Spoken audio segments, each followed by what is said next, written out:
We're gonna do 20 of those. On most days, Okay. you'll find Jason Butler in the gym at Sculpt Fitness. Scoot your feet back just a little bit. Put your hands behind your head. Put your chin in your chest.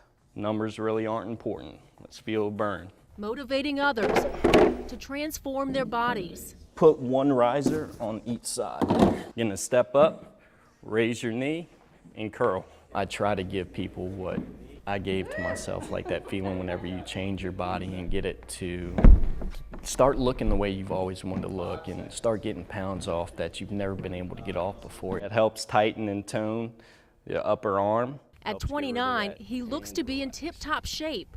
Pulls the shoulder blades together. It's what you'd expect from a personal trainer.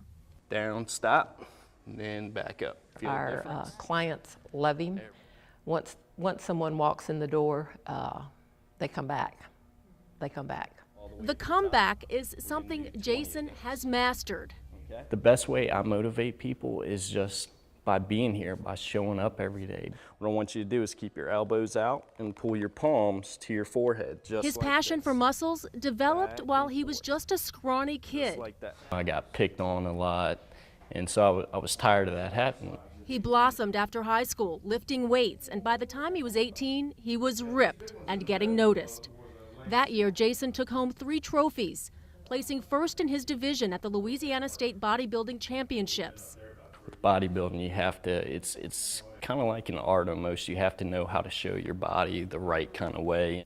But he would soon find out his body had other plans.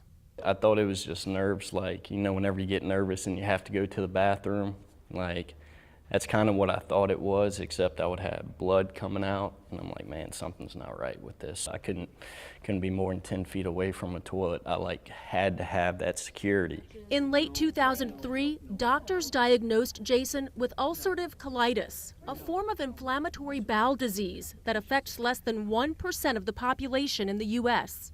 It's where your body recognizes your colon as foreign, so it attacks it. And what happens is you get a large amount of inflammation of the lining of the colon, and that causes a lot of symptoms. By the middle of 2004, I had lost over 75 pounds in 2.5 months. I was in so much pain. Like, I remember, like, everything around me was almost in a fog because all I knew was pain.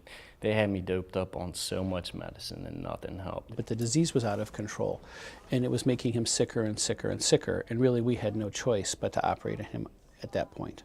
at Ochsner Hospital, colorectal surgeon Dr. David Margolin removed Jason's large intestine. They told me if they had waited a day later to operate, I would have died. Doctors then used part of his small intestine to create a separate pouch. We take this piece of small intestine and make it into a new rectum, and we sew it to the muscles to control your bowel movements. It was supposed to be an alternative to an external pouch for his body's waste, but it failed. He developed infection and abscesses that had to be fixed. We tried to salvage his pouch. We could here. We couldn't. Paul Butler flew his son to the Cleveland Clinic, where another surgery proved unsuccessful. We've tried everything known to medical science to try to fix him. And everything we tried, nothing would work. Back home, Dr. Margolin decided removing the pouch was the only option, but that led to an even bigger problem. Come to find out, there's a cavity inside of me. The pouch had been leaking inside of me the whole time. We've never had one like this. In all the years you've been doing it? No. I mean, we've all had, like I said, lost pouches, but never like this. Today, Jason has an ileostomy and a permanent bag. And you can see all this side is nothing but scars. You can see the edge of it right there. He counts more than 36 times he's been under the knife. His dad was sure he would lose him. He had just kind of given up. You know, he just reached the end of his rope. And he was ready to die. And he finally decided that he didn't want to die, that there was some more that he could get done. Jason knew he had to finish the season he couldn't 10 years ago. I did a show in 2009, pretty much just as a demonstration to let people know that you can come back from anything. With his ileostomy showing, he entered the Mr. World Gym competition. I really really wanted to do it. I wanted to prove to myself that I could do it. He took best overall and best legs. 2 months later, his legs would prove to be a winner for doctors still trying to fill that cavity. They removed muscles Jason could do without. This is the gracilis muscle on both legs. We took those muscles, the gracilis muscle, and tried to use that to fill the hole.